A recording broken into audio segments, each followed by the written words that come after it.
e vamos ver o que está acontecendo. Isso, muito obrigada, gente. Então, nós estamos iniciando a gravação, né? Essa aula vai se tornar uma postagem no nosso site, que é um blog, né? E em breve vai estar disponível para todo mundo, quem não pôde estar aqui, né? Também. Enfim, queria agradecer muito a presença da professora Maria Carlotto, que está aí, né? Já terminou a licença maternidade, Maria? Já terminou, né? Já estava aí finalizando, né? E a nossa mais nova mãe aí na nossa comunidade de professoras, né? Então, hoje, nossa discussão é justamente gênero e educação, né? Nós estamos com essa iniciativa justamente de tentar promover uma discussão, que é uma capacitação, que visa falar, que visa, digamos, dar maiores instrumentos de uma série de assuntos, né, para mulheres. O pano de fundo do nosso projeto é justamente incentivar a participação política de mulheres. Nós queremos que essas mulheres, a maioria delas aqui, se candidate ou pense se candidatar e participe mais ativamente do campo político, digamos, mais duro, né?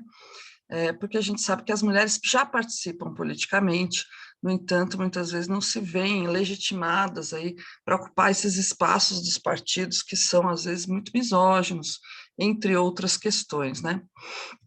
Então, eu gostaria muito de apresentar a professora Maria Caramês Carlotto, que é a nossa colega lá na UFABC, e que é na minha modesta opinião, uma das nossas colegas mais brilhantes.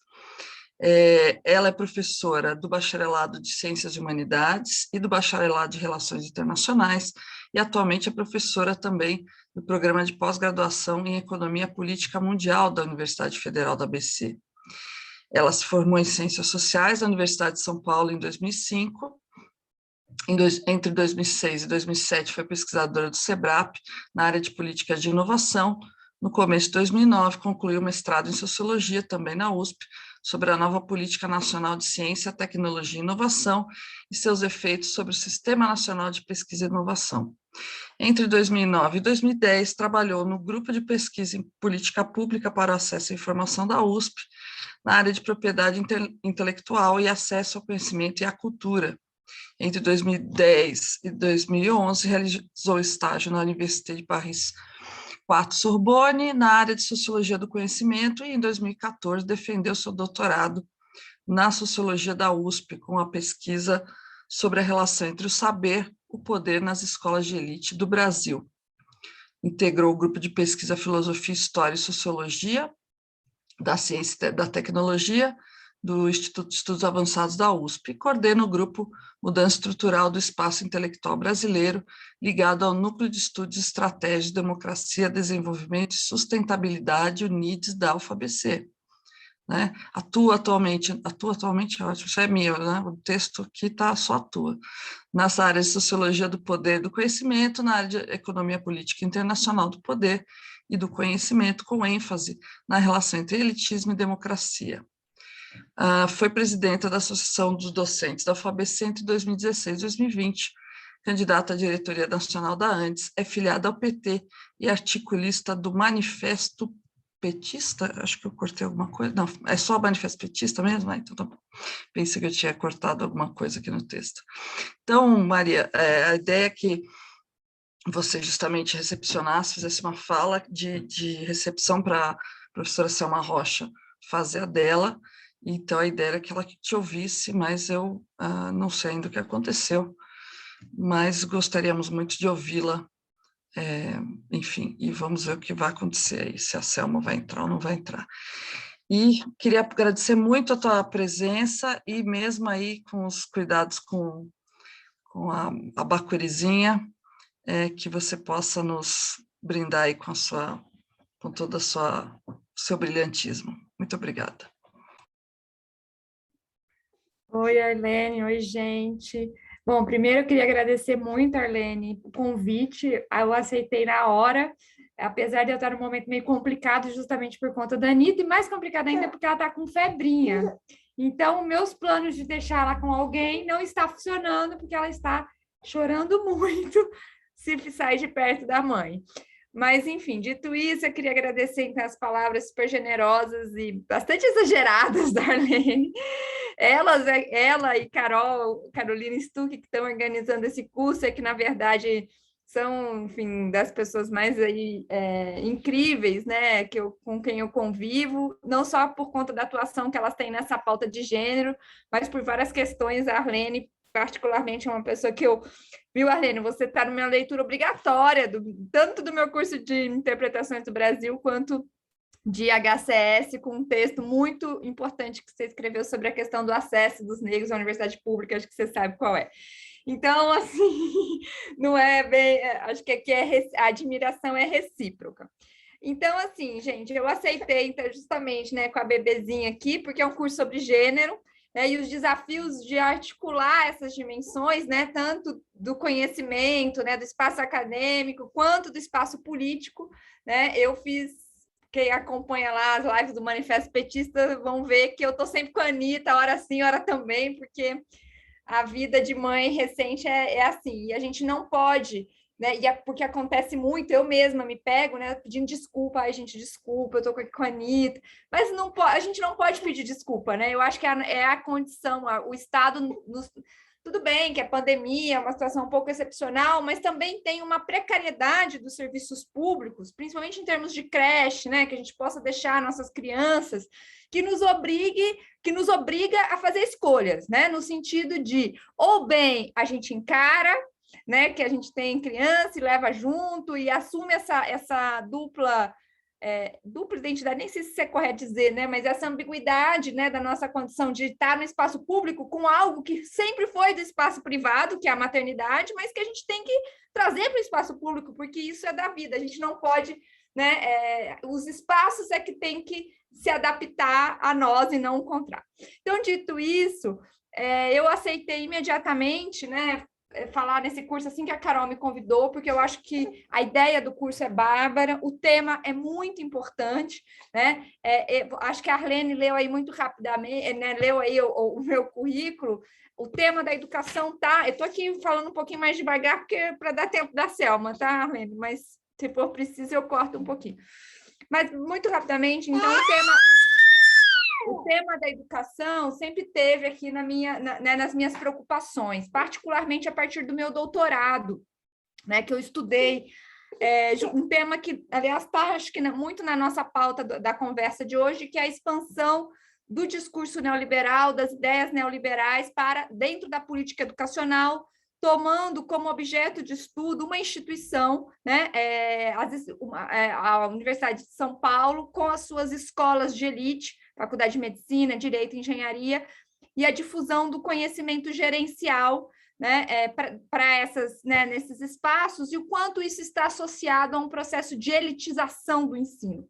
Porque eu acho que, no fundo, é esse desafio, né, que a gente tem que entender, que essas duas coisas vêm juntas, né? A difusão de uma concepção mercantil, né, do ensino superior e da educação em geral, e o processo de elitização desses espaços, né? Essas coisas nem sempre são tomadas em conjunto, né?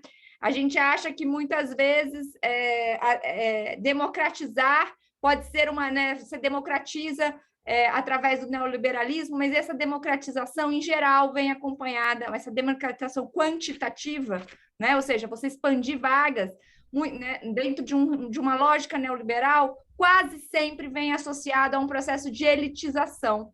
Ou seja, você expande, mas você hierarquiza as escolas, os sistemas, né? E, portanto, não distribui igualmente as oportunidades. Então, eu estou dizendo tudo isso porque a educação sempre teve no meu rol de preocupações, mas a questão do gênero me foi imposta muito por conta da minha atuação na UFABC, né? E justamente porque ali, inclusive pela presença, né, de pessoas como a Arlene, como a Carolina Stuck, que estão sempre tocando essa pauta, inclusive, né, colocando essa disciplina como uma disciplina obrigatória no nosso bacharelado de Ciências Humanidades. A gente fez toda uma luta nesse sentido. Na época, eu estava na presidência da Associação Docente, então me engajei com essa questão e fui me aproximando do tema de gênero, né? As alunas têm uma demanda por essa temática, né? E aí, em função disso, eu passei também a orientar alguns trabalhos, né, de graduação e de pós-graduação nesse tema, e estou me apropriando. Eu sou aqui uma aluna desse tema, né, muito mais do que uma professora, né? Mas recentemente, na verdade, na semana passada, acho que a Arlene acompanhou o programa de pós-graduação que eu integro, que é o Programa de Pós-Graduação em Economia Política Mundial, criou uma linha de pesquisa nova, né, em gênero, reprodução social e feminismos. E foi uma luta muito importante para afirmar a temática de gênero como um tema da economia política, né, que é uma área muito masculina, né, como todas as áreas em geral privilegiadas, assim, privilegiadas não é a palavra, né, mas essas áreas que são como a filosofia, a economia, né, que são tidas como áreas nobres das ciências sociais, nobre entre aspas, né, do ponto de vista de oportunidades, enfim, de atuação, mas também do ponto de vista do que é a seriedade. Se a gente for olhar, por exemplo, as políticas científicas para a área de humanidades, elas são controladas por filósofos, né? Então, tem aí uma relação entre poder, né, e o caráter mais masculino das áreas, que é o que acontece com a economia e com a filosofia. E eu estou dizendo tudo isso porque foi muito importante afirmar o gênero como um tema da economia política, um tema da economia política mundial, ou seja, né, da organização do capitalismo em nível internacional, né, e como um tema em si mesmo. Então, foi uma luta muito importante que a gente acaba de vencer, então estou muito feliz de estar dando essa aula nesse curso depois disso. Feita essa introdução mais geral, né, em agradecimento à Arlene e à Carolina pelo convite, eu queria... A encomenda, entre aspas, né, que me foi feita foi de uma introdução geral ao tema políticas públicas e educação, né? Então, o que eu preparei foi exatamente isso, na expectativa de que a Selma depois entraria para falar, né, por mais tempo e de maneira mais... Acho que ela chegou aí, né? De maneira mais detalhada. Então, vou fazer uma introdução muito geral, um pouco sobre a grande questão política, né, que pauta o debate de políticas públicas na área de educação. Tenho certeza que a Selma vai saber detalhar, né, isso de maneira muito mais qualificada do que eu. Mas, em termos gerais, né, o grande marco das políticas públicas de educação da nossa atual república, que, né, está em crise profunda já há algum tempo, mas imagino que vocês estejam discutindo isso também no curso, é a Constituição Federal de 88, né, 1988. Uma Constituição que, dentre as coisas mais importantes, né, não considerada a Constituição Cidadã, que estabeleceu, né, todo um conjunto de direitos, né, um dos direitos mais importantes, né, que esta Constituição reconheceu foi o direito de voto dos analfabetos pela primeira vez, né, na história da nossa vida republicana.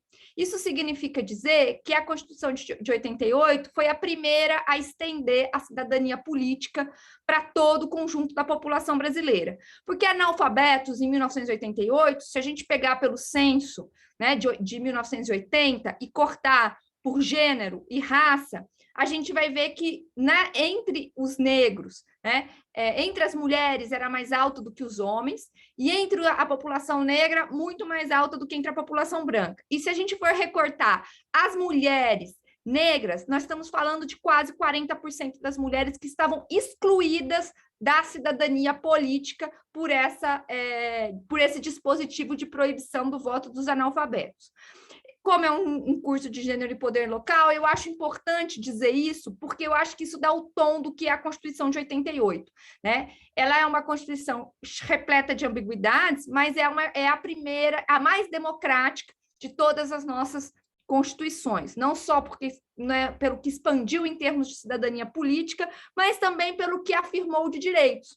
E no campo da educação, isso é muito notável. né? A Constituição de 88 reconhece a educação como responsabilidade do Estado e, mais do que isso, reconhece como responsabilidade do Estado em todos os níveis, bem como a necessidade de se expandir o acesso à educação em todos os níveis, né? Isso é novo na história das constituições, né, e do tema da educação dentro da vida constitucional brasileira, né? Além disso, a Constituição de 88 ampliou uma emenda constitucional de 83, a chamada a emenda constitucional que constitucionalizava o repasse para a educação, né? Ela tinha uma porcentagem relativamente pequena, né, no início dos anos 80, mas a partir de 88 isso passa a ser mais importante, se definiu, né, um percentual mais importante, o que possibilitou uma política de Estado para a educação, né? Mas, além disso, a Constituição de 88 reconheceu amplamente o direito, né, dos capitais privados atuarem no campo educacional, né? Em nome da liberdade de ensino, se deixou um amplo, né, espaço para atuação do capital privado, da educação privada no ensino superior, na educação em geral. Essa margem é tão ampla que no ensino superior, que é a área que eu mais conheço, né, em termos de política educacional, o Brasil é um dos únicos países do mundo que, a partir da LDB, e mais especificamente, né, a partir da Lei de Diretrizes e Bases de 96, que é a lei infraconstitucional que definiu, né, uma série de enfim, os termos da política educacional no país, a partir da LDB, e particularmente a partir do decreto presidencial de 97, o Brasil é um dos únicos países do mundo a autorizar a educação, a atuação de capitais privados na educação superior com finalidade de lucro, né? Nem o Chile, que é tido como o exemplo máximo do neoliberalismo na área educacional, autoriza, né, o ensino superior privado com finalidade de lucro. Então, eu estou dizendo isso porque a Constituição de 88 ela traz essa ambiguidade, né? Ela, de um lado, é a mais avançada do ponto de vista do reconhecimento da atuação do Estado na área educacional, o caráter, né, fundamental da educação, com a constitucionalização de repasses e assim por diante, também é a Constituição que deixou espaço para uma livre atuação do capital privado na educação. E essa ambiguidade dá o marco essencial, né, dá o tom das tensões que vão se estabelecer a partir da Constituição de 88, né, em torno da educação no Brasil. Então, a educação ela é tida como responsabilidade do Estado, né, mas, ao mesmo tempo, você, em nome da liberdade, autoriza que o ensino privado atue com uma margem de liberdade muito grande.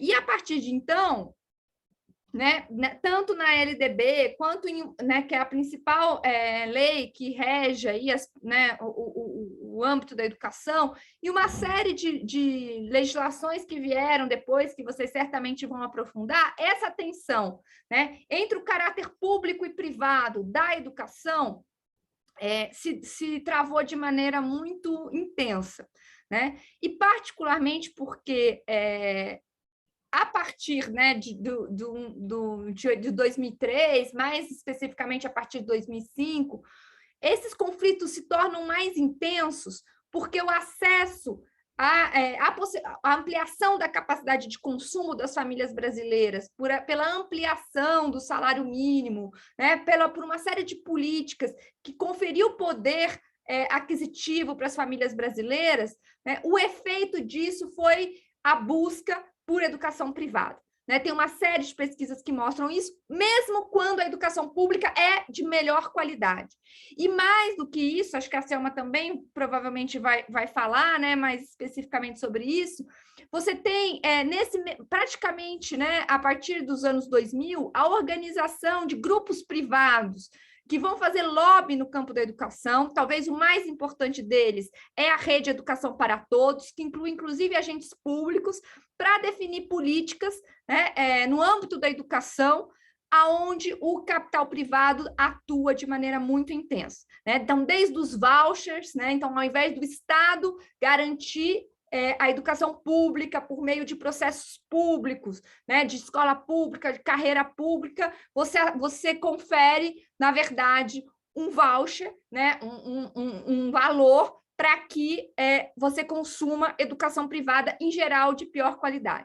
Para a gente ter uma ideia como o Estado incentiva isso, né? Eu tenho um vale creche, né? Eu tenho para minha bebê um vale creche, né? Ao invés de eu ter direito à creche no meu ambiente de trabalho, uma creche pública que segue procedimentos públicos, com professores contratados, com carreira, formação, procedimentos, eu ganho um voucher do Estado para complementar, complementar com o meu salário para pagar uma creche privada. Então, o Estado está o tempo inteiro incentivando a expansão do setor privado na área da educação. E isso é grave porque acho que vocês vão discutir certamente isso no curso, e acho que com isso eu vou terminando porque a ideia era fazer uma introdução mais geral e mais política, né? Veja, a discussão entre o caráter público e privado da educação passa pela questão da gratuidade, mas não é só a questão da gratuidade, né? O caráter público ou privado da educação tem a ver com a finalidade que organiza, né, o espaço educacional, né? Ou seja, o espaço educacional ele é organizado por uma lógica pública, isso significa uma lógica democrática, né, de ampliação do acesso, de igualdade de oportunidades, mas também de gestão democrática, né? Ou ele vai ser guiado por uma lógica privada, né, onde toda a atuação é permeada por relações de poder, né, ancoradas no dinheiro, no acesso desigual, no controle do trabalho dos docentes, ou seja, é da própria lógica, né, de funcionamento desses espaços que nós estamos falando, e mais do que isso, né, da finalidade da educação, né, uma finalidade de formação, no sentido amplo da palavra, ou uma finalidade no fundo, de gerar lucro, né? Então, esse embate, eu diria que é um dos grandes embates da sociedade brasileira a partir da Constituição de 88. Né? Qual é a lógica que vai definir a educação no país? Né? Uma lógica privada ou uma lógica pública? Existem muitos capítulos dessa disputa, né? A cada lei, né, essa disputa reaparece. Agora, na aprovação do Fundeb, isso veio com muita força, né, porque o Fundeb é o principal fundo de financiamento da educação básica, e ali esse conflito foi muito forte, né, com uma ideia de autorizar, né, o uso do Fundeb para financiar educação privada e todo um conjunto de políticas. Então, a cada capítulo, né, das políticas, esse embate se dá, e é um dos embates mais importantes, mais decisivos, eu acho, da sociedade brasileira. Então, eu sei que essa é a primeira aula que vocês vão ter, uma aula mais introdutória, então, certamente vocês vão aprofundar, mas eu acho que essa talvez seja a grande questão que deve orientar nosso olhar para as políticas públicas no campo da educação. Era isso que eu queria... Fiz uma fala mais introdutória, Arlene, não sei se era o que vocês esperavam. Sim, com certeza, Maria, com certeza. Muito obrigada. E viu, essa coisa de pedir desculpas, eu falo assim, vocês me desculpem, mas é quase que vocês me dão licença, porque eu acho que a questão da reprodução, né, todas essas tarefas da reprodução, é como você disse, tem que ter lugar. Elas têm lugar, ainda mais na pandemia, isso se tornou mais evidente, né? Então, vocês me dão licença que eu vou sim, né? Vocês todos teriam que estar tendo sua parcela aqui nesse trabalho, então é isso que vai acontecer. Toda a sociedade depende desse trabalho para se reproduzir, né? Mas, enfim, muito obrigada, Maria, pela sua introdução, é isso mesmo. E queria dar as boas-vindas agora à professora Selma, que eu vou apresentar também. A professora Selma Rocha, houve aí um erro, um equívoco aí no envio, né, do link de acesso à sala, né? E a gente estava aqui tentando contatar para ver se era isso mesmo, se a gente mandava de novo, mas que bom que já está aqui, conseguiu escutar a professora, né, boa parte da fala da professora Maria Carlotto, e eu queria apresentá-la Professora Selma Rocha, ex-secretária municipal de Educação de Santo André e conselheira municipal da Educação, possui graduação em História pela Universidade de São Paulo, em 85, mestrado em História Econômica pela Universidade de São Paulo, em 96, e doutorado em História Social em 2015, também pela História da Faculdade de Filosofia, Letras e Ciências Humanas da USP. Foi docente da Fundação Escola de Sociologia e Política de São Paulo, ministrando História do Pensamento Político Brasileiro e História das Instituições Políticas Brasileiras, do Departamento de História da PUC de São Paulo e do Centro Universitário de Santo André. Foi presidente da Fundação Santo André de 97 a 2000. Foi diretora da Fundação Perseu Abramo de 2003 a 2010. Foi diretora da Escola de Formação da Fundação Perseu Abramo de 2010 a 2020. Presidente da Câmara de Normas, Planejamento e Avaliação Educacional do Conselho Municipal de Educação de 2014 a 2020. Atua como consultora e palestrante na área de políticas públicas de educação. Tem experiência na área de história, com ênfase em história do Brasil República. Professora temporária do Departamento de Administração Escolar e Economia da Educação da Faculdade de Educação da Universidade de São Paulo desde 2018. É uma pessoa aí, como a gente viu, com uma ampla experiência acadêmica aí e nas políticas públicas, é isso mesmo que a gente busca, viu, professora Selma? As nossas anfitriãs geralmente são as nossas colegas aqui, e a gente busca trazer alguém que tem essa sua ampla formação, ampla experiência também, para a gente poder falar justamente da prática e não só da teoria. Muito obrigada, a palavra é sua.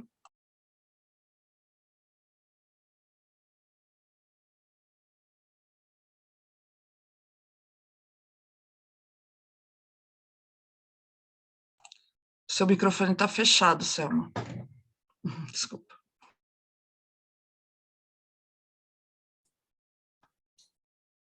Boa tarde, Arlene.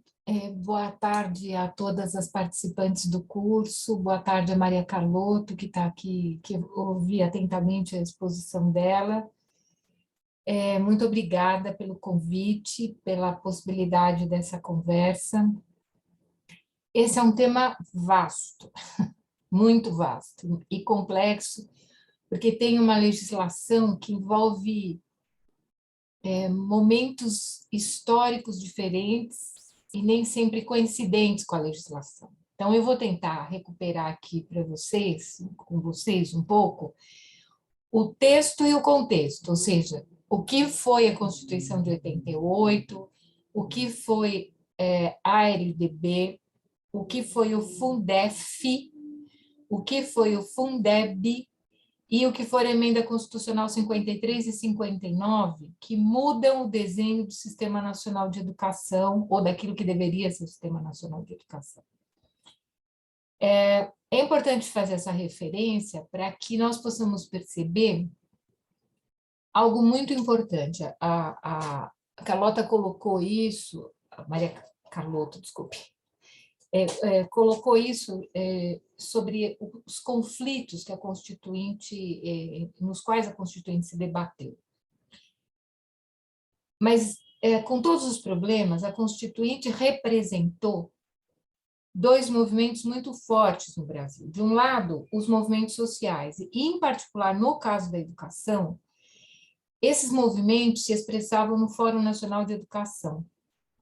E este fórum reuniu durante décadas e continua reunindo, com um nome um pouquinho diferente agora, todos os sindicatos nacionais da educação, todas as entidades de pesquisa acadêmica, e esta condição, é importante se registrar isso, porque isso foi muito singular no processo da Constituinte, tem sido até hoje no Brasil, essa trajetória da organização do Fórum Nacional e dos fóruns depois estadual e municipal, porque ela permitiu uma discussão de algo fundamental, que foi um projeto alternativo. O Fórum e todas as entidades que dele participaram apresentaram ao país outra proposta de Constituição. E este movimento, que foi um dos movimentos mais importantes da Constituinte, ele se defrontou com toda a tradição política e também todos os problemas que nós herdamos das constituições anteriores.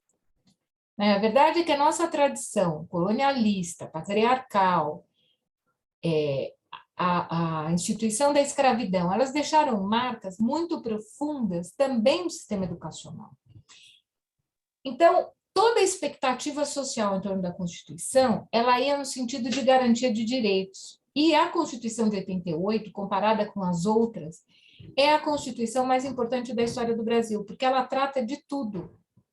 Apesar do conflito público e privado, que recortou o debate e expressava um movimento herdado da ditadura e da política educacional da ditadura, de entregar uma parte da oferta educacional ao setor privado, coisa que foi feita com o ensino superior, e, no caso do ensino do primeiro e segundo graus à época, foi feita com bolsa de estudo do salário educação. Apesar disso, tudo está presente nas salas de discussão da subcomissão de educação, de todo o processo constituinte, houve, de fato, conquistas muito importantes. E havia uma tensão já naquele momento, e eu quero colocar essa tensão porque boa parte do que eu vou falar depois da Constituinte de 88 tem a ver com isso, que era um debate entre a direita e a esquerda no interior da subcomissão, que, inclusive, eu adotei isso como título da minha tese, porque é um debate muito bonito, entre o Florestan Fernandes, especialmente, e a direita. Ele dizia o seguinte: nós precisamos de uma Constituição salgada e molhada, isto é, uma Constituição que detalhe direitos. E a extrema-direita e a direita não queriam isso. O que eles queriam? Eles queriam deslocar o debate para os municípios. Então, houve em todo o processo da Constituição uma tensão em torno da municipalização. E eu quero demarcar isso para falar do que eu vou falar depois. Por quê? Porque haviam determinadas questões, como a transferência de recurso público para o setor privado, que, quando são reguladas nacionalmente, tornam menos opacas as situações. Então, qual era a briga da direita? Eles queriam deslocar a regulamentação de uma série de medidas da Constituição para os municípios e os estados, exatamente para tirar essa visibilidade nacional. Muito bem. Então, nós caminhávamos nesta direção, acabou a Constituição, começou o processo da LDB, e o processo da LDB ia no mesmo terreno. Teve um debate muito importante no Brasil sobre uma perspectiva de educação, como dizia o projeto do Otávio Elísio e do Jorge Age, que era a perspectiva de um homem omnilateral, de uma educação que permitisse a formação de forma abrangente, integral, enfim, que envolvia o acesso à ciência, à tecnologia, e envolvia a consideração do mundo do trabalho, mas não numa perspectiva instrumental, como nós fomos vendo ao longo das décadas seguintes. Bem, eu quero chegar no governo Fernando Henrique. Nesse interim, nós tivemos, antes da eleição de Fernando Henrique, uma pressão muito grande do Banco Mundial, que depois dos consensos, do Consenso de Washington e das políticas recomendadas pelo Consenso de Washington, especialmente para a América Latina, se pretendeu operar a municipalização. Não vai dar tempo de eu falar aqui muito do Banco Mundial, mas eu quero apenas destacar alguns pontos que são chaves para entender essa dissonância. Enquanto a Constituição apontava para um conjunto de responsabilidades da União, dos estados e dos municípios, o Banco Mundial ia numa direção contrária. Eu já vou mostrar aqui no texto da Constituição por que isso foi assim. O que pretendia o Banco Mundial? Pretendia que o Estado gastasse menos, racionalizasse os seus gastos, portanto, e deslocasse o poder do chamado ensino fundamental para os municípios. Por que isso? Porque na Constituição aprovada de 88 se estabeleceu uma certa dualidade de responsabilidades pela realidade, não só por causa do texto constitucional, em torno do ensino fundamental. Deixa eu mostrar aqui para vocês. Eu vou citar rapidinho, mas é importante para entender o que eu quero dizer. O dever do Estado com a educação envolvia como ensino obrigatório o ensino fundamental, que se tornou no Brasil, pela primeira vez na história, direito público subjetivo. O que é direito público subjetivo? É muito importante falar disso por causa da escola sem partido e de todos os movimentos que pretendem, e da homeschooling, que pretendem deslocar o direito da criança para o direito da família, que é uma tensão que também esteve presente na Constituinte. Então, qual era a questão em relação ao ensino fundamental? Ele sendo obrigatório, sendo direito público subjetivo, o direito é da criança e do adolescente, não é da família, não é do Estado, não é de nenhum setor social. Por essa razão, se uma criança está fora da escola, qualquer cidadão brasileiro pode entrar com uma ação pedindo que a criança seja integrada à escola imediatamente e o Estado tem que conseguir vaga. Nisso reside a obrigatoriedade. Essa legislação, comparada com outros lugares do mundo e com o que nós tivemos no passado, em relação às constituições, é muito avançada. Completa essa lógica o ECA, o Estatuto da Criança e do Adolescente.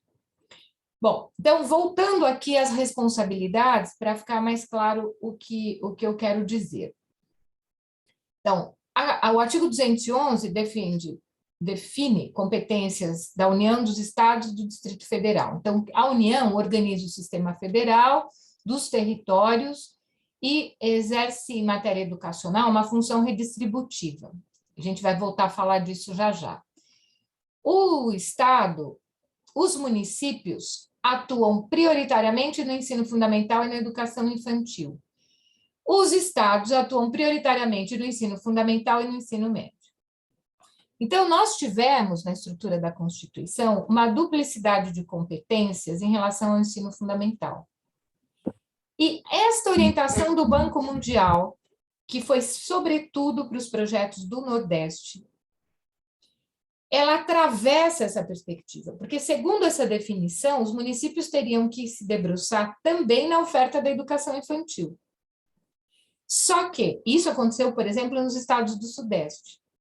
Mas a pressão que o Banco Mundial fez para municipalizar a educação, e ele financiou projetos no Nordeste nessa direção, fez com que ocorresse um movimento de municipalização, de contenção de recursos, e havia um conjunto de orientações sobre formação de professores e material didático absolutamente prescritivas, completamente deslocadas da nossa realidade, que era um pouco a cartilha do banco, com a qual compartilhava, digamos assim, o Fundo Monetário Internacional, para a América Latina toda, não era só para o Brasil. Bem, essa circunstância vai se complicar muito durante o governo Fernando Henrique. Por quê? Porque o governo Fernando Henrique se inseriu de forma bastante subalterna à lógica da globalização, e há no discurso educacional uma proposta de racionalidade que tem a ver com esta inserção, que é abertura comercial, diminuição dos investimentos públicos e racionalização de gastos. Eles começam falando do PIB, que àquela altura era de 3,7%, e o que o programa do Fernando Henrique falava na época era o seguinte: o Brasil precisa gastar melhor o seu dinheiro, não precisa gastar mais. Esse era o diagnóstico. E, como resultado disso, eles construíram o Fundef. Eu fui secretária nessa época, e eu não vou ter tempo de explicar toda a encrenca que isso significou, mas eu posso dizer a vocês que a política do Fundef era uma política que se confrontava com a Constituição. Por quê? Porque a Constituição brasileira de 88 estabelecia a obrigatoriedade do ensino fundamental, a perspectiva de educação infantil, a perspectiva progressiva de atendimento no ensino médio, educação noturna, educação de jovens e adultos como novidade e o ensino técnico profissional. Ou seja, quando nós falamos em prioridade, nós falamos que nós vamos ter uma política para cada uma dessas coisas, com ênfase numa delas. O que aconteceu no Brasil não foi isso no governo Fernando Henrique. O que aconteceu no governo do Fernando Henrique foi o que nós chamamos de focalização, ou seja, a prioridade é o ensino fundamental e o resto veremos, depois que a gente atender essa prioridade. E esta prioridade foi organizada, como nós dizíamos à época, fazendo bonito com chapéu alheio. O que significa isso? Foram montados fundos estaduais, e, naquela ocasião, se utilizava 15% de uma parcela, de uma cesta de impostos que compõe a vinculação da educação. O recurso da educação é vinculado no Brasil. 18% União, 20% no mínimo, e os estados e os municípios, 25% cada um, de um conjunto de impostos. Parte desses impostos, 15% ia para o fundo obrigatoriamente, é um confisco. Isso formava um fundo estadual e esse recurso era dividido pelo número de matrículas no estado. Então, vou contar o caso de Santo André brevemente para vocês entenderem. Santo André não tinha ensino fundamental, tinha educação infantil, que tinham salários mais ou menos dignos, tinham carreira. O que acontecia com essa política? Se abrisse ensino fundamental, você ia ter que equiparar os salários dos professores de ensino fundamental, que vinham, por exemplo, do Estado, ou se municipalizasse do Estado, que era a política do Paulo Renato e da Rosineu Bauer à época, você não ia ter dinheiro, os 25% não iam ser suficientes. Se você não abrisse o ensino fundamental, você ficava com a educação infantil com uma grande parte do seu recurso no fundo. Eu me lembro da pressão que foi em cima dos governos do PT, no ABC todo, para municipalizar. Eles queriam que nós fizéssemos, incorporássemos escolas do Estado. Nós não fizemos isso, foi uma loucura a batalha para não fazer isso, e nós conseguimos abrir algumas escolas para atender as crianças que, à época, o Estado não atendia. De ensino fundamental, mas nós abrimos as escolas, não municipalizamos, e a abertura foi progressiva, porque não tinha dinheiro para fazer tudo isso. E você não podia ter uma rede com salário e outra rede contra o salário. Então, isso significou, efetivamente, no estado de São Paulo, nos estados do Sudeste, um problema para a educação infantil. Então, enquanto a Constituição apontava nessa direção em 88, em 1994, alguns anos depois, começa um governo que vai na direção oposta da Constituição em relação à responsabilidade do município. E, ao mesmo tempo, começava a discussão da LDB. A LDB avançou bastante. Eu não vou aqui falar das questões de financiamento, tem muita coisa para dizer nesse tempo que a gente tem, e eu até vou pedindo para vocês me pontuarem o tempo que eu já falei, que é para não abusar aqui do tempo de todos. A LDB vai estabelecer uma série de responsabilidades que são importantes sobre a organização nacional. E vai indicar que a União tem a obrigação de elaborar o Plano Nacional de Educação, que é algo que já tinha aparecido na Constituição de 46, tem um conjunto de responsabilidades. Os estados devem também organizar as suas responsabilidades em colaboração com os municípios. Essa palavra é muito importante. Há duas referências na Constituição, da qual nós não podemos nos esquecer para falar da educação e daqui a pouco do Sistema Nacional. Um é o artigo 23 da Constituição, que fala em cooperação federativa, que não está, deveria ter lei complementar regulamentando, mas não tem. E o outro é o artigo 211 da Constituição, que fala em regime de colaboração entre os entes federados para levar a efeito estas atribuições que eu falei inicialmente da Constituição, responsabilidade da União, dos estados e dos municípios. Então, esta colaboração não estava regulamentada até começar o processo nos nossos governos. Daqui a pouco eu vou falar disso. E tem também a questão do papel da escola. Eu quero destacar isso porque a escola tem autonomia para desenvolver, elaborar e executar sua proposta pedagógica. O que está acontecendo com a Base Nacional Curricular Comum e que todo o assédio do setor privado em relação à escola pública fere precisamente esta autonomia, transforma os professores em reprodutores de conteúdos. Eu não vou poder me estender muito também sobre isso, mas é importante mostrar essa lógica. Bem, quando Lula ganha, o cenário muda imediatamente, é importante dizer isso. Por quê? Por causa da Emenda Constitucional 53. Quem propôs isso no curso das discussões, antes mesmo da vitória eleitoral, foi o PT, e a proposta era o quê? Qual era a proposta? Que nós tivéssemos um fundo da educação básica. Ou seja, que a gente colocasse todo o dinheiro dentro do fundo, todos os alunos dentro do fundo, ia ficar claro que faltava dinheiro no Brasil, que era exatamente o contrário daquilo que o Fernando Henrique e os seus ministros disseram. Então, por que a Emenda Constitucional 53, ela e a Emenda Constitucional 59 mudam o cenário da educação brasileira, e é contra isto, entre outras coisas, que o golpe se constituiu. Primeiro, porque ela estabelece a ideia do Fundeb, que é um fundo para atender a educação básica, que envolvia educação infantil, ensino fundamental, ensino médio, ensino técnico, educação no campo, educação quilombola, educação de jovens e adultos.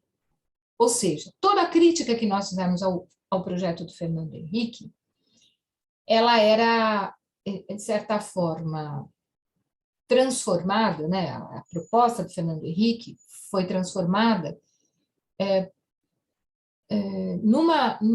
numa perspectiva de não só atender a educação básica, como ampliar os recursos e criar o piso salarial profissional dos professores. Bom, ao mesmo tempo, já na Emenda 53, aparecia algo muito importante. Leis complementares fixarão normas para a cooperação, artigo 23, que eu falei há pouco, e os estados do Distrito Federal e os municípios, tendo em vista o equilíbrio do desenvolvimento e do bem-estar no âmbito nacional. Por que isso é chave para a educação, para ter sistema? O que existe no Brasil, em termos de organização, que é bem diferente do SUS, no caso da educação, você tem um sistema municipal, um sistema estadual e o sistema federal. A LDB dizia que você poderia não montar um sistema municipal e aderir ao sistema estadual. Quando eu estava em Santo André, nós tivemos que fazer isso para não aceitar a municipalização. Porque se aderisse ao sistema municipal, criasse o sistema municipal, eu tinha que aceitar o pacote do Estado. Então, foi uma engenharia enorme institucional para não aceitar a municipalização e garantir a relação com o Estado. Só que isso significava uma pressão enorme contra a autonomia do município nas decisões sobre currículo, avaliação, enfim. Foi uma construção dificílima. Por quê? Por causa, precisamente, dessas determinações que tinham como objetivo forçar a municipalização. Quando se faz a Emenda 53, que estabelece, primeiro, a necessidade de regular a cooperação, segundo, o piso, terceiro, o Fundeb, mudou e o conceito de educação básica começa a se constituir na prática. Antes de estar resolvido na lei, ele foi resolvido na prática com financiamento. Muito bem. Quando nós temos no país a Emenda Constitucional 59, a Emenda 53 é de 2006 e a Emenda Constitucional 59 é de 2009.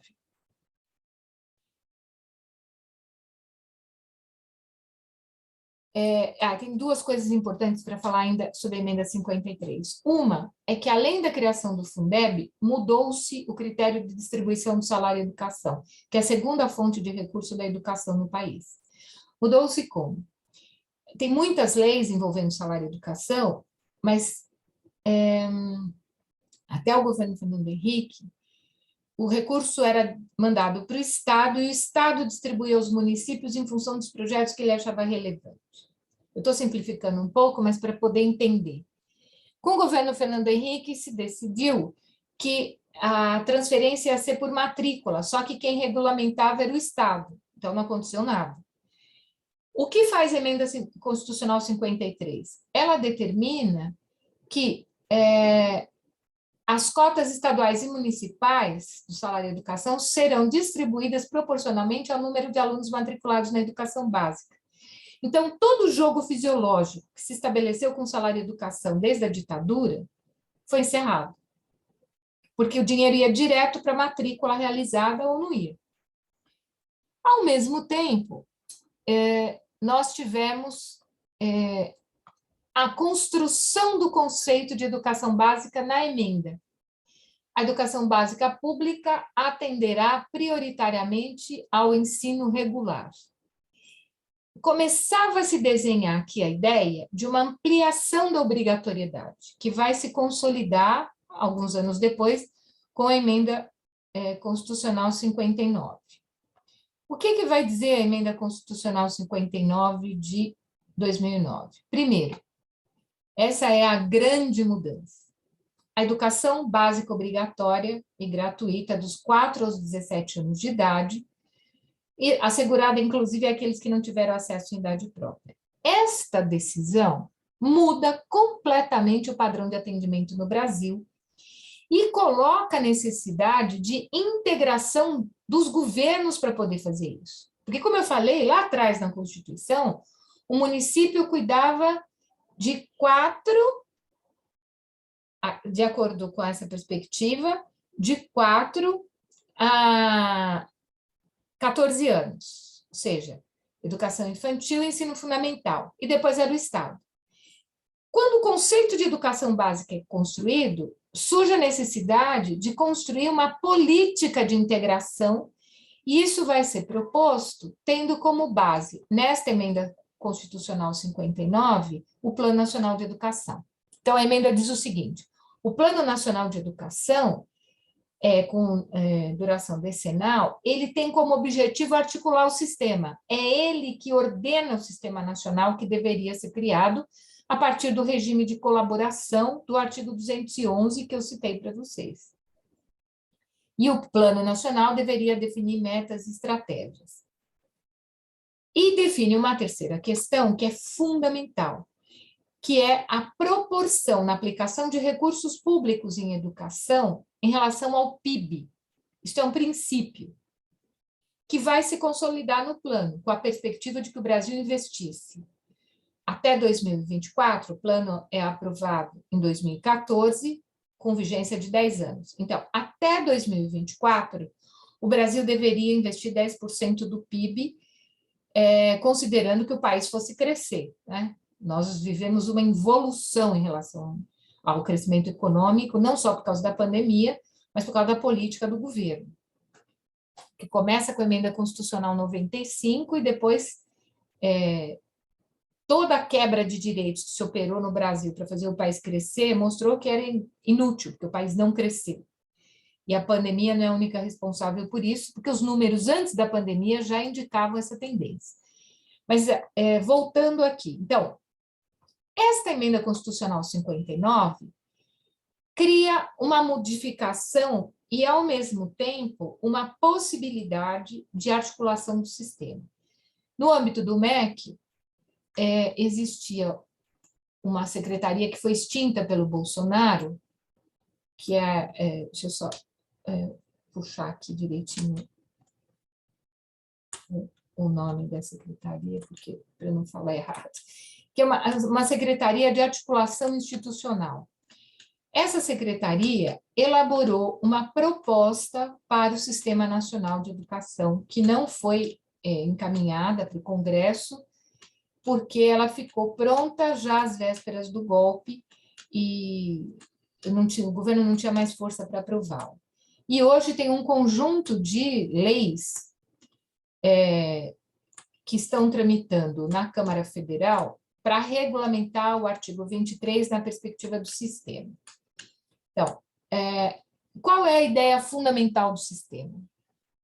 É que você tivesse o Plano Nacional para ordenar a integração entre estados, municípios e União a partir de comitês interfederativos, que deveriam planejar a sua ação levando em conta aquilo que foi estabelecido no PNE e, ao mesmo tempo, tivesse como reguladores desse processo o Fórum Municipal, Estadual e Nacional de Educação, que foram instituídos na lei. Então, é muito importante que nós percebamos que a ideia do sistema não é uma ideia burocrática, é uma ideia que tentava percorrer os caminhos do SUS, que não são idênticos, porque a história institucional da educação e da legislação é diferente, mas a ideia é que nós tivéssemos um sistema nacional. E o núcleo desse sistema nacional era o PNE, e a perspectiva é da instituição dos comitês interfederativos. Só que, para fazer isso, precisa regular o artigo 23. Então, é isso que ainda está em debate. Bom, eu vou caminhando para o final, dizendo o seguinte, bem rapidamente. O que o mercado viu quando foi aprovada a Emenda Constitucional 59? O mercado viu a possibilidade de um mercado futuro na educação. Por quê? Porque você tem obrigatoriedade de 4 a 17 anos, um Fundeb com 176 ou 170 bilhões de reais. E qual foi a ofensiva do setor privado que não tem precedentes na história do Brasil? Não tem, nem os militares fizeram isso. É que os grandes grupos econômicos passem a disputar diretamente a oferta do serviço na escola pública. Então, nós temos hoje no Brasil, para concluir, 8 grandes grupos que experimentaram uma fusão muito intensa depois da vitória do Bolsonaro. Existem outros grupos que se fundiram, mas os mais importantes são esses 8 que eu vou me referir aqui. Por quê? 5 deles abriram capital na Bolsa de Valores da Bovespa e 3 abriram na Nasdaq, que é a Bolsa de Valores de Nova York. Esta abertura de capital significa objetivamente que é o capital financeiro, via bancos e fundos de investimento, que passa a colocar dinheiro nessas instituições. Então, elas vêm para disputar a oferta de ensino, elas precisavam ter um elemento de qualificação da sua ação. E qual é esse elemento de qualificação? A Base Nacional Curricular Comum e as avaliações externas, especialmente o PISA, que é uma avaliação internacional organizada pela OCDE. Este desenho, digamos que é o pacote da mercadoria.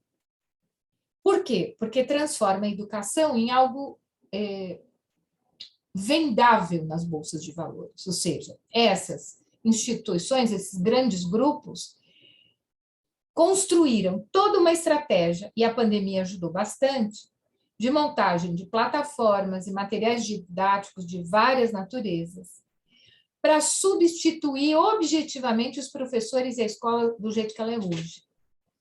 Isso significa que a emenda Constitucional 32 da reforma administrativa, ela não é um acaso.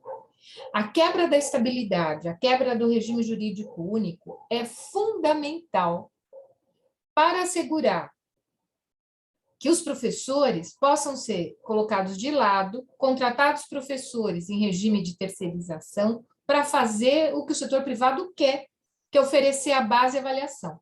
É gravíssimo. É gravíssimo. E esse movimento está sendo feito agora para constranger fortemente o Estado, os municípios, os estados e a União a ceder. Só para vocês terem uma ideia, O maior grupo privado do mundo é uma empresa chamada Pearsons, é uma empresa britânica, está hoje no Brasil, pelos números que eu tenho, mas isso já deve ter piorado, em 2.000 escolas, oferecendo materiais. Várias dessas instituições não querem mais oferecer escola, elas querem oferecer serviços. Ou seja, aquela disputa tradicional entre a escola privada e a escola pública mudou de característica. Porque esses setores não querem mais vender nada em termos de matrículas, de oferta da educação. Eles querem vender serviço para a escola pública e disputar o Fundeb. Eu devo dizer a vocês que a luta do Fundeb no Brasil foi muito grande. Eles queriam que instituição privada pudesse dar aula no contraturno das escolas públicas. Eles queriam que o Sistema S entrasse para oferecer educação profissional e eles queriam o voucher. A lei aprovada não é a melhor dos nossos sonhos, não, porque ela dá brecha para a entrada do setor privado. Claro que dá, o governo Bolsonaro. Mas nós salvamos da educação 16 bilhões ano que esses caras queriam tomar da educação. E eu quero terminar dizendo que a experiência da luta do Fundeb, no meu entendimento, ela mostra a força da educação ainda no Brasil. Porque foi o único projeto em que o governo efetivamente foi derrotado. E de tal maneira isso aconteceu, que eles deram um golpe na Câmara, acho que muitas pessoas se lembram disso, não cumpriram o acordo do relatório que foi feito para minimizar os danos de toda essa negociação. Chegou no Senado, a pressão foi tal que os senadores votaram o relatório da Câmara original e não as emendas que a própria Câmara tinha feito. Isso permitiu que o Fundeb ficasse como foi. Foi uma coisa impressionante. Aí a Câmara não tinha como voltar atrás, porque se o Senado votou, a sociedade entrou em movimento, não tinha como retroagir o processo. Mas o que eu quero dizer a vocês é que há uma reação do capital financeiro em relação ao Estado e aos direitos. Por quê? Para concluir, se todos os direitos que nós defendemos e que foram objeto de vitória, né, na Constituição, de mudança constitucional no Brasil, fossem assegurados, nós íamos chegar a uma situação incontornável de ter que discutir justiça tributária no país e realizar a reforma tributária, que é o que esses setores não querem. E segundo, de ter que discutir a situação da dívida pública. Por que eu falo disso? Porque, na verdade, a perspectiva de 10% de investimento do PIB significava ampliar os direitos. O próximo Plano Nacional de Educação, por certo, traria outras questões que precisam ser resolvidas no Brasil, mais o recurso do pré-sal, do Fundo Social e dos royalties, e mais o salário de educação. Eles não só fizeram a emenda constitucional 95, como tiraram o dinheiro do pré-sal da educação. O dinheiro do pré-sal estava vinculado à execução das metas do PNE. Então, isso significava que, em 10 anos, as escolas poderiam ter laboratórios, poderiam ter banheiros, poderiam ter saneamento, poderiam ter bibliotecas, poderiam ter infraestrutura adequada. O dinheiro do pré-sal não pode ser usado em salários, porque é uma fonte de recurso finita, mas aquilo que existia já era suficiente para garantir uma mudança muito significativa no padrão das escolas brasileiras. Então, o que eu quero dizer é que, na verdade, houve uma ofensiva para conter os investimentos e para conter o gasto público e para, sobretudo, assegurar a remuneração dos juros da dívida pública no país. Acho que isso fica como uma perspectiva para que nós possamos discutir muito fortemente os caminhos em relação à Conferência Nacional de Educação, que vai acontecer o ano que vem, e no Rio Grande do Norte, no meio do ano. A Conferência de São Paulo acabou, foi nesse final de semana, e foi bem boa, uma carta e resoluções e emendas muito importantes, e isso nos ajuda a construir força. Eu quero dizer a vocês que este contexto lança desafios para o Brasil muito grandes. Não basta ganhar a eleição. Nós vamos ter como desafio no Brasil ter toda uma mobilização para sustentar as modificações que precisam ser feitas depois dessa brutal ofensiva em relação à educação, que eles ainda não conseguiram. Eles não conseguiram acabar com a emenda constitucional 53, nem 59, e nem com a vinculação como queria o Paulo Guedes. Quando o Fundeb estava sendo discutido, eles queriam quebrar 18, 25 e 25 da vinculação ou fundir o dinheiro da saúde com o dinheiro da educação e ter uma vinculação só. Como eles não conseguiram isso, eles querem dar o dinheiro para o setor privado. Essa é a verdade. Bem, desculpem se eu falei muito, mas, infelizmente, a questão tem uma complexidade grande e eu queria compartilhar com vocês. Muito obrigada, professora Selma Rocha, uma complexidade muito rica e muito importante para nós, né? Me parece que logo depois do golpe a gente tinha a impressão, né, de que era do que se tratava, mas depois que os anos se passaram a gente começou a ter certeza, né? Exatamente pela condução dos sucessores aí, dos que acabaram tomando o poder de uma forma ou de outra, e começaram a estabelecer umas reformas que vão em sentido contrário a tudo que aquilo que um governo que era democrático participativo colocava, né? Então, a gente vê muito claro como várias frentes foram sendo atacadas, aí da educação é uma delas. Eu, atualmente, estou coordenadora de pós-graduação, e na pós-graduação o abandono é absurdo. Se quer começar a pensar em plano de pós-graduação, né, que deveria começar, finalizou agora em 2020, a avaliação está abandonada, coisa que a gente fica 4 anos, né, se preparando para ser avaliada, praticamente não se sabe o que vai acontecer. Enfim, é um descaso total. A educação, assim, é a demonstração de maior incompetência, eu acho, que desse governo.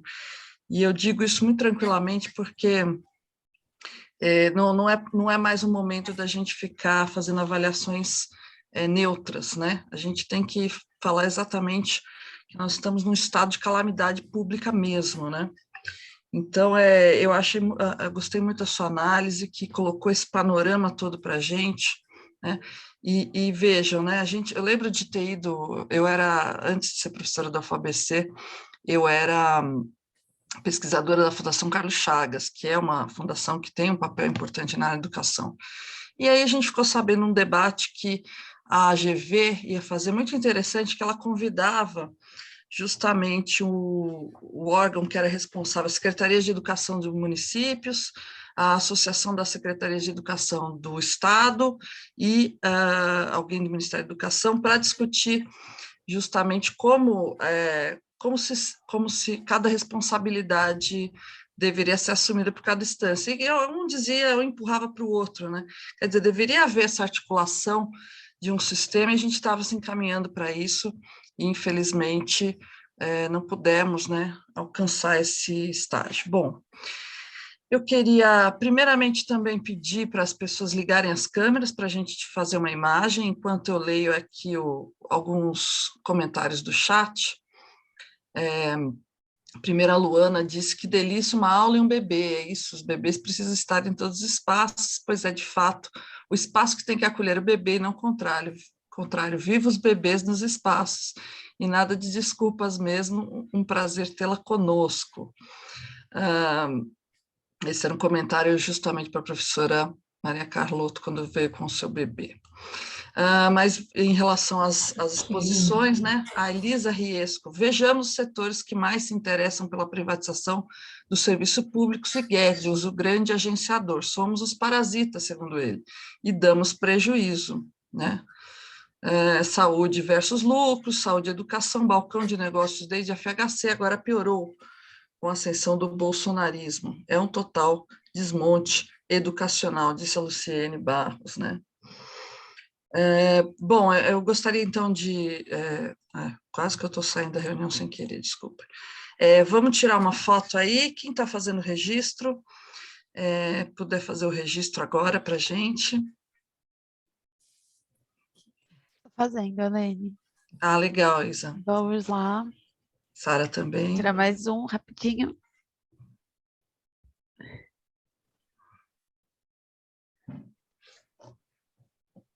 Prontinho.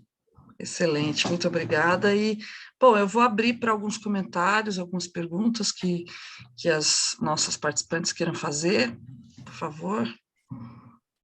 Podem levantar a mão, fazer comentário no bate-papo.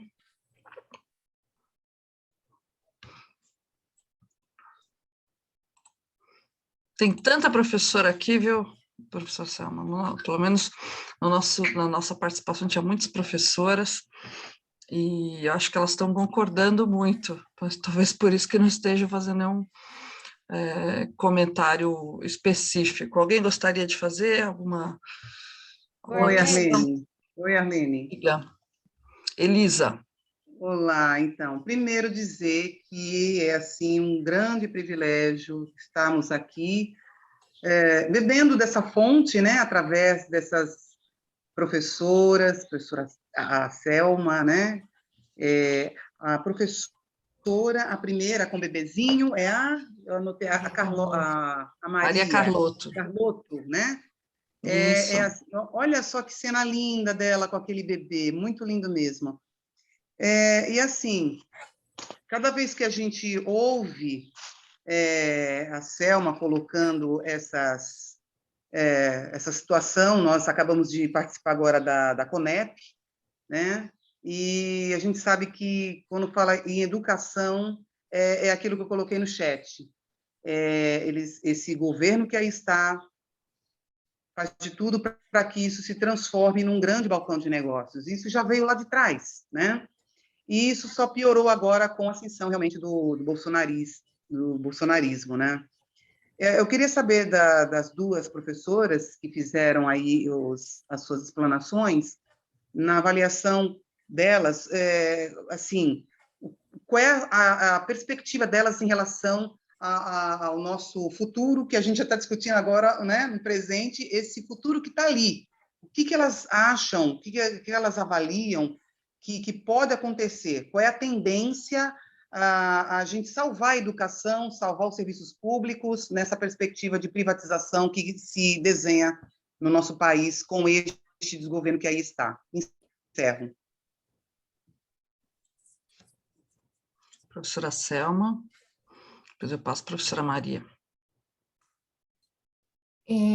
Bem, nós temos muitas possibilidades em relação ao que vai acontecer, mas eu quero reiterar o seguinte: mudou de qualidade a situação no país, profundamente. Nós não estamos falando mais de uma disputa entre público e privado, não é isso mais. É entrada do setor privado para se ocupar do público. Eu sempre dou exemplo da situação do Paraná, porque eu acho que ela é a mais redonda desse ponto de vista. O Paraná instituiu plataformas, instituiu um sistema chamado RCO, de controle de presença de conteúdos. Os professores não podem falar em Guerra Fria, não podem falar em capitalismo, comunismo, eles não podem falar em várias coisas. Tem 200 escolas cívico-militares no Paraná. Então, o que acontece? Eu acompanhei muito de perto a situação do Paraná por uma série de razões durante a pandemia. A quantidade de professores tomando ansiolítico para lidar com aquela situação era absurda. Não só com os bebês no colo, mas com a vida inteira no colo, porque tinha que cuidar da casa, tinha que tentar sobreviver, tinha que fazer sobreviver a família, com exigências de controle muito grandes. E o coroamento desse processo envolveu um conjunto de medidas que responsabilizava a direção e os professores por trazer os alunos de volta.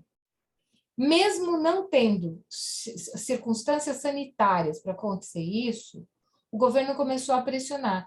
E a escola recebeu, agora o coroamento disso é um bônus para a escola que conseguir trazer os alunos de volta, para desenvolver uma atividade prescritiva, enfim, muito ruim e muito grave. Então, eu acho o seguinte: para derrotar essa lógica, nós vamos precisar de muita força social. Sem isso, nós não temos como enfrentar. Não basta eleger um presidente comprometido com um programa diferente. Isso é o primeiro passo, é óbvio, é necessário, enfim. Mas tem que ter luta social em defesa da escola pública. Isso nunca foi tão necessário da universidade pública. Eu nem falei da universidade, porque o núcleo era as políticas públicas e o município. Mas o caso da universidade é um escândalo. A proposta do Futurice era colocar a universidade pública a serviço do mercado, aberta e claramente. Uma desqualificação total da ciência, e em particular das humanidades, da pesquisa básica. Isso é mais grave, porque sem pesquisa básica não dá nem para começar a falar em soberania no país, mas eles desqualificaram brutalmente a pesquisa básica. Para quê? Para vincular as universidades à pesquisa aplicada e ao mercado. Nós estamos vendo lá na USP a pressão por dentro da USP para criar aquela universidade junto com o IPT e o banco, que eu esqueci o nome agora, mas não só isso, todo o movimento de trazer os setores privados para financiar pesquisa, para financiar projetos, enfim, que arrebenta com a soberania da universidade. Então, é um movimento que coloca o Brasil, de novo, na condição de subalternidade no circuito internacional, nas relações, na geopolítica, enfim. Isso é inadmissível. E acho que nós precisamos falar essas coisas mais abertamente. Acho que está na hora da gente começar a explicar que a educação não é para ir bem no PISA. Educação é para as pessoas terem autonomia, terem capacidade crítica, terem capacidade de realizar o seu trabalho, não só para atender o que o mercado quer, mas para atender o que a sociedade precisa. Então, nós precisamos conversar sobre essas coisas. Não é à toa que o golpe começa com a escola sem partido, que é para desqualificar a escola pública, gerar medo. Então, nós precisamos gerar o contrário, esperança. Gerar esperança não é inventar a realidade. Gerar esperança é olhar para a realidade e dizer, nós vamos enfrentar essa situação a partir de agora, com a força e com a organização. As escolas públicas têm que discutir o que está acontecendo no Brasil. E é uma coisa tão absurda. Uma vez, no começo da pandemia, eu, como todo mundo, dando aula online, e um aluno virou-se para mim e falou assim, eu não me lembro qual era a referência que eu estava fazendo, acho que era a questão do Fundeb. Ele virou-se para mim na aula e falou assim, professora, você precisa tomar cuidado com o que você diz, porque a aula está sendo gravada. Eu falei, é óbvio que a aula está sendo gravada e por mim, porque quem acionou o botão aqui fui eu. Eu sei muito bem o que eu estou dizendo e nós vamos continuar a conversa. Porque senão, o que vai acontecendo? É um movimento de pressão para o recuo, para o medo. E nós temos que fazer outra coisa agora.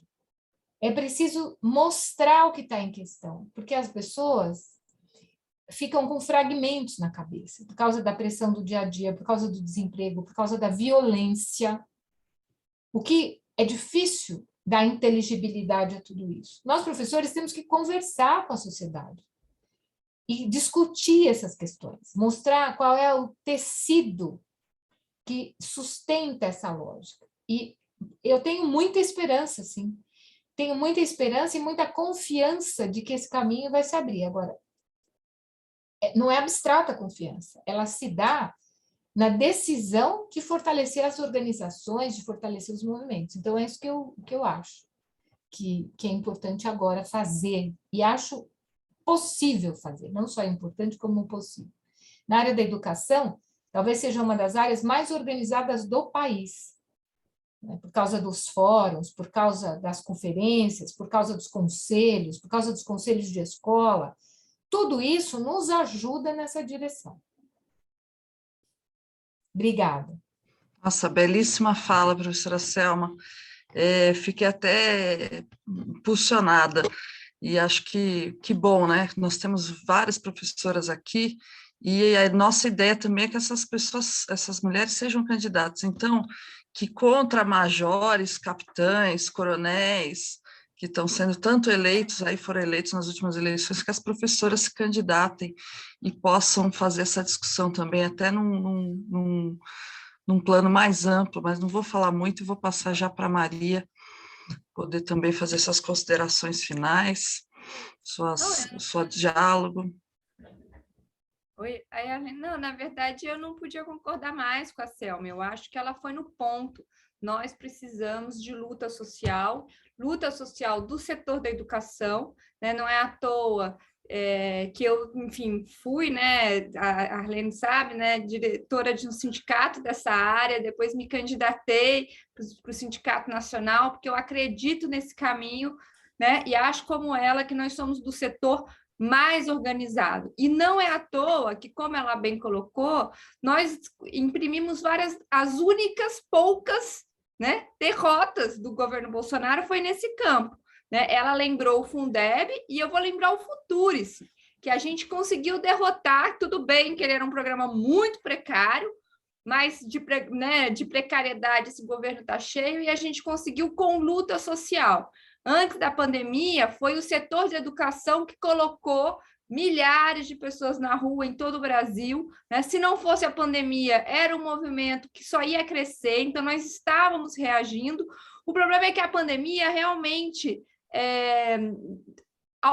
nós já estávamos numa correlação de forças ruim, a pandemia dificultou muito a situação.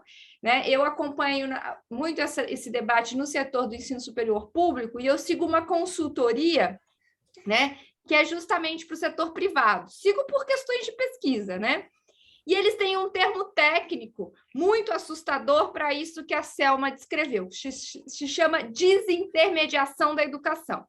Eles vendem como uma coisa super moderna, né? Então, é a autonomia do aluno, e, na verdade, nada mais é do que tirar o professor do processo de ensino. É como se isso fosse uma mercadoria formatada, né? Tirando completamente o sentido geral da educação. Por isso que eu acho, né, só reforçando a fala da Selma, que o que nós precisamos discutir é que educação a gente quer, para que serve a educação, porque no modelo de educação que nós defendemos, e que eu tenho certeza absoluta que é o modelo de educação que a sociedade brasileira quer, no geral, né, se a gente vai considerar né, o povo brasileiro de maneira geral, não as elites e setores específicos, né, não cabe esse modelo de educação sem professor, de educação tutelada, educação sem censura, educação para a desigualdade, né? Para a falta de liberdade, para a falta de autonomia, para a desigualdade. Lembrando também que se o golpe começa na ideologia de gênero e na educação, também a reação, né? Quando teve todo aquele movimento nas escolas de ocupação, e que a educação pública é tão ruim, né? Que faz com que os alunos se mobilizem e queiram defender sua escola, né? Então, a educação onde começa tudo, né? É uma das coisas mais fundamentais. Quem é professora, né? É suspeita para defender, mas eu acho que todo mundo concorda com isso, até quem não teve oportunidade de educação, aliás, principalmente é quem mais valoriza, né? Como faz falta. Enfim, tendo em vista aí que nosso horário já passou um pouquinho, a nossa conversa foi tão boa, foi genial mesmo, agradeço a ambas, Maria Carla está ali janinando, Anita e Selma aqui conosco. Bom, eu agradeço muito a todas a participação e muito obrigada mesmo pela fala de vocês. Então, bom, eu vou me despedindo aqui, creio que estamos terminando, e gostaria de saber se alguém quer puxar o grito aí do final do nosso tradicional grito de final de aula. A Neia não vai puxar. Diga lá. Fora Bolsonaro! Sempre! Fora Bolsonaro! Fora Bolsonaro! A hora do grito da nossa aula é essa. Fora Bolsonaro! Ótimo grito! Fora Bolsonaro! É hora de pôr as angústias para fora. Exatamente. Bolsonaro! Tchau, gente. Muito obrigada.